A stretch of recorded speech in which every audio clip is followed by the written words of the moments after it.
আসসালামু আলাইকুম viewers, this is Shakil. Welcome to my channel. আশা করি আপনারা সবাই ভালো আছেন। অনেকদিন যাবত আমি এই চ্যানেলে ভিডিও আপলোড করি না।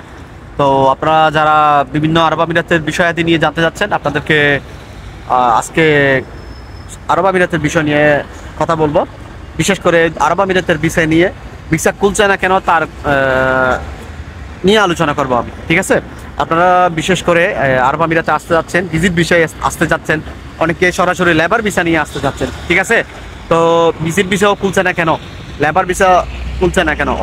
আমরা জানতাম বাংলাদেশ কনসুলেট কর্তৃক এবং আরব আমিরাত কনসুলেটের প্রতিনিধিগণ একটা মিটিংয়ে বলছিল জানুয়ারির শেষের দিকে এবং ফেব্রুয়ারির মাঝামাঝি সময় অথবা ভিসা খোলার সম্ভাবনা আছে, পসিবিলিটি আছে।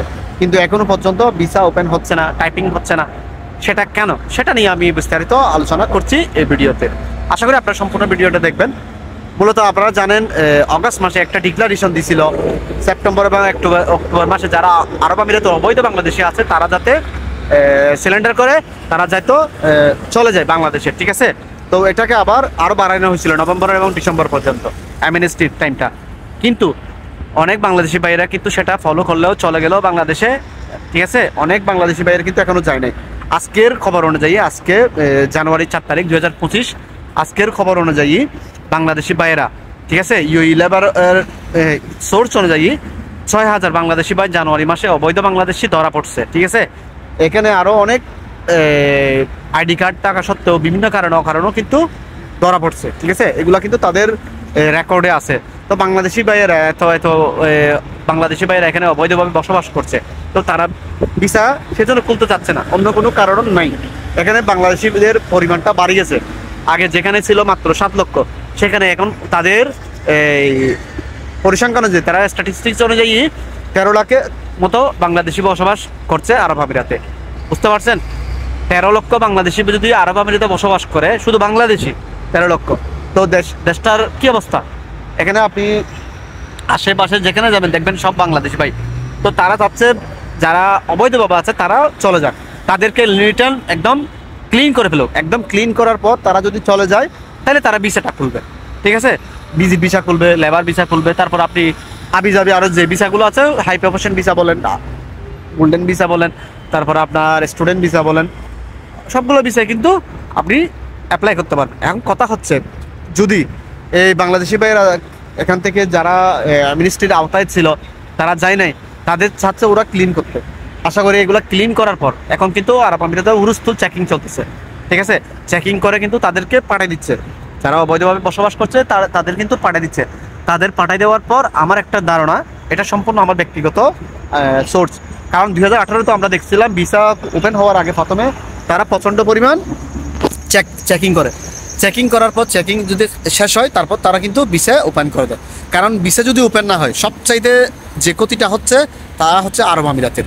কারণ আপনারা জানেন আরব আমিরাতের, আমরা জানি অয়েল, তেলের মধ্যে তাদের প্রচণ্ড ইনকাম। তাদের তেলের খনি আছে, তেলের মধ্যে তারা প্রচণ্ড ইনকাম হয়। তাদের ইনকাম সোর্স হচ্ছে তেল। এখন তেল চেয়েও বড় ইনকাম হচ্ছে তাদের মানব সম্পদ পাচার, অর্থাৎ এই ভিজিট ভিসা বিক্রি করে। সাপোজ ভিজিট ভিসা যদি বাংলাদেশি বাইরে যদি এখানে আসে, তো তারা ভিজিট ভিসাটা বিক্রি করতে পারলো। ভিজিট ভিসার পাশাপাশি এখানে আরও লেবার ভিসা যদি লাগাই, লেবার ভিসার মধ্যে একটা ভিসার মধ্যে আপনার 5 থেকে 6 দিরহাম খরচ আছে, অফিসিয়াল কস্ট। তো অফিসিয়াল কস্টগুলো তারা পাচ্ছে, তাই না? তো একজন মানুষ থেকে 5-6 দিরহাম যদি তারা পায়, তারপর এখানে লিভিং কস্ট আছে, তো ঘুরে ফিরে তো টাকাগুলো আরব আমিরাতেই থাকবে। ঠিক আছে, তো তারা যদি ভিসা না খুলে তাদেরই লস, আরব আমিরাতের লস। ঠিক আছে, আমাদের যে পরিমাণ লস হবে, বা যারা বাংলাদেশ থেকে আসতে যাচ্ছেন আপনাদের যে পরিমাণ লস হবে তার চেয়ে বেশি লস কিন্তু তাদেরও। সুতরাং তারা খুব দ্রুত ভিসা খুলে দেবে বলে আমার ধারণা। হয়তো যারা এখন অবৈধভাবে আছে তাদেরকে চাচ্ছে ওরা পাঠাই দিয়ে ক্লিন হয়ে গেলে ভিসাটা ওপেন হওয়ার পসিবিলিটিটা বেড়ে যাবে। ঠিক আছে, তো আপনারা যারা আসতে যাচ্ছেন অতি অধৈর্য হওয়ার কোনো কারণ নেই, অতি অধৈর্য হয়ে যাওয়ার কোনো কারণ নেই। এটা এমন না যে আপনি চাইলে কিন্তু ভিসা ওপেন হয়ে যাবে, তেমন না। হ্যাঁ, আমি আপনাদেরকে ইনফরমেশনটা দিচ্ছি, আমার একটা চ্যানেল আছে, আমি চ্যানেলে আমার ইনফরমেশনটা দিচ্ছি এতটুকু। ঠিক আছে, এখানে উপর মহলের যারা আছে গভর্নমেন্টের সাথে ওইখানে আলাপ আলোচনা করার মতো কেউ কিন্তু আলোচনা করলেও বাংলাদেশ কনসুলেট আলোচনা করলেও কিন্তু তাদের গ্রহণযোগ্যতা অনুযায়ী তারা ভিসা খুলবে। তারা কিন্তু কারো রিকোয়েস্ট বা কারো পরামর্শে ভিসা ওপেন করবে বা কারো ফোর্সে ভিসা ওপেন করবে তেমন না।